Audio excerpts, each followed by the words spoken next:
Hi ಎಲ್ಲರಿಗೂ welcome back to Anita YouTube channel.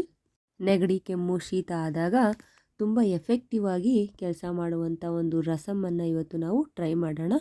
ಈ ರಸಮ್ ಹೆಲ್ತ್ಗೆ ತುಂಬಾ ಒಳ್ಳೆಯದು. ಹಾಗಾದರೆ ಬನ್ನಿ ಹೇಗೆ ಮಾಡೋದು, ಏನೇನು ಇಂಗ್ರೀಡಿಯೆಂಟ್ಸ್ ಬೇಕು ಅಂತ ನಾವಿಲ್ಲಿ ನೋಡ್ಕೊಳ್ಳೋಣ.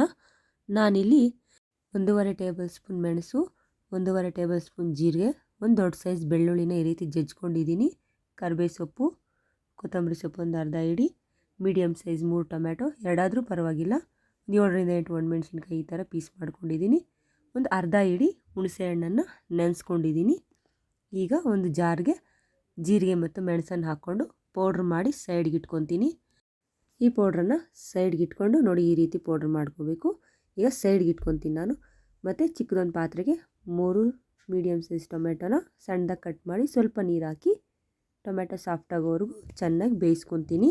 ಟೊಮ್ಯಾಟೊ 2 ನಿಮಿಷ ಚೆನ್ನಾಗಿ ಬೇಯಬೇಕು. ಈಗ ಬೆಂದಿರೋ ಅಂಥ ಟೊಮ್ಯಾಟೊನ ನೋಡಿ ಸೌಟಲ್ಲೇ ಈ ರೀತಿ ಚೆನ್ನಾಗಿ ಸ್ಮ್ಯಾಶ್ ಮಾಡಬೇಕು. ಒಂದು 2ರಿಂದ 3 ಸರಿ ಈ ರೀತಿ ಸ್ಮ್ಯಾಶ್ ಮಾಡಿದ್ರೆ ಟೊಮ್ಯಾಟೊ ಫುಲ್ ಸ್ಮ್ಯಾಶ್ ಆಗುತ್ತೆ. ಈ ಸ್ಮ್ಯಾಶ್ ಆಗಿರೋವಂಥ ಟೊಮ್ಯಾಟೊನ ಸೈಡ್ಗೆ ಇಟ್ಕೊಳ್ಳೋಣ. ಈಗ ಸ್ಟವ್ ಆನ್ ಮಾಡಿ ಒಂದು ಚಿಕ್ಕ ಪಾತ್ರೆ ಇಟ್ಕೊಂಡು ಒಂದು 4ರಿಂದ 5 ಟೇಬಲ್ ಸ್ಪೂನ್ ಎಣ್ಣೆ ಹಾಕ್ಕೊತಾ ಇದ್ದೀನಿ. ಎಣ್ಣೆ ಬಿಸಿ ಆದಮೇಲೆ ಜಜ್ಜಿಟ್ಕೊಂಡಿರೋವಂಥ ಒಂದು ದೊಡ್ಡ ಸೈಜ್ ಬೆಳ್ಳುಳ್ಳಿನ ಹಾಕ್ಕೊತಾ ಇದ್ದೀನಿ. ಬೆಳ್ಳುಳ್ಳಿ ಹಾಕ್ಕೊಂಡ್ಮೇಲೆ ನಾನಿಲ್ಲಿ ಕರಿಬೇವು ಸೊಪ್ಪನ್ನು ಕೂಡ ಹಾಕ್ಕೊತಾ ಇದ್ದೀನಿ. ನೋಡಿ ಕರಿಬೇವು ಸೊಪ್ಪು ಹಾಕ್ಕೊಂಡ್ಮೇಲೆ ಹಿಂದೆಲೇ ನಾನು ಒಣಮೆಣ್ಸಿನ್ಕಾಯನ್ನು ಕೂಡ ಹಾಕ್ಕೊತಾ ಇದ್ದೀನಿ.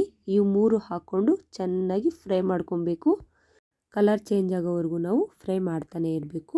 ಕಲರ್ ಚೇಂಜ್ ಆಗೋದು ನಮಗೆ ಗೊತ್ತಾಗುತ್ತೆ. ನೋಡಿ ಈ ರೀತಿ ಕಲರ್ ಚೇಂಜ್ ಆದಾಗ ನಾವು ಪೌಡ್ರ್ ಮಾಡ್ಕೊಂಡಿರೋ ಅಂಥ ಜೀರಿಗೆ ಮತ್ತು ಮೆಣಸು ಪೌಡ್ರನ್ನು ಈಗ ಹಾಕ್ಕೊಬೇಕು.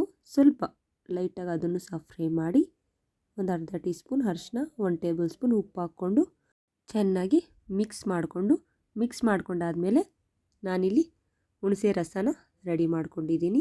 ನೋಡಿ ಈಗ ಈ ಹುಣಸೆ ರಸನ ಹಾಕ್ಕೊತಾ ಇದ್ದೀನಿ. ಹಾಗೆಯೇ ಸ್ಮ್ಯಾಶ್ ಮಾಡಿಟ್ಕೊಂಡಿರೋವಂಥ ಟೊಮ್ಯಾಟೊ ರಸನೂ ಕೂಡ ನಾನು ಹಾಕ್ಕೊತಾ ಇದ್ದೀನಿ. ಹಾಕ್ಕೊಂಡು ಕನ್ಸಿಸ್ಟೆನ್ಸಿಗೆ ಎಷ್ಟು ಬೇಕೋ ಅಷ್ಟು ನೀರನ್ನು ಹಾಕ್ಕೊಂಡು ಈಗ ಒಂದು ಸರಿ ರಸ ಮಾಡೋವರೆಗೂ ವೆಯ್ಟ್ ಮಾಡಿದ್ರೆ ನಮಗೆ ಸೂಪರ್ ಟೇಸ್ಟಿಯಾಗಿರೋಂಥ ರಸ ರೆಡಿ ಆಗೇ ಬಿಡುತ್ತೆ. ಈಗ ಕೊತ್ತಂಬರಿ ಸೊಪ್ಪು ಹಾಕ್ಕೊಂಡು ಸ್ಟವನ್ನು ಆಫ್ ಮಾಡ್ಕೊತಾ ಇದ್ದೀನಿ ನಾನು. ನೀವು ನೋಡ್ತಾ ಇರ್ಬೋದು ಎಷ್ಟು ಚೆನ್ನಾಗಿ ರೆಡಿಯಾಗಿದೆ ಅಂತ ರಸಮು. ನೋಡೋಕ್ಕೆ ಎಷ್ಟು ಚೆನ್ನಾಗಿದೆಯೋ ಟೇಸ್ಟು ಕೂಡ ಅಷ್ಟೇ ಸೂಪರಾಗಿರುತ್ತೆ ಅಂತ ಹೇಳ್ಬೋದು. ಬಿಸಿ ಅನ್ನದ ಜೊತೆಗೆ ತಿಂತಾಯಿದ್ರೆ ಸೂಪರ್ ಟೇಸ್ಟಿಯಾಗಿರುತ್ತೆ ಮತ್ತು ತುಂಬಾ ಹೆಲ್ದಿ ಕೂಡ ಈ ರಸಮು. ನೀವು ಸರಿ ಟ್ರೈ ಮಾಡಿ. ವಿಡಿಯೋ ನೋಡ್ತಾ ಎಲ್ಲರಿಗೂ ಥ್ಯಾಂಕ್ ಯು.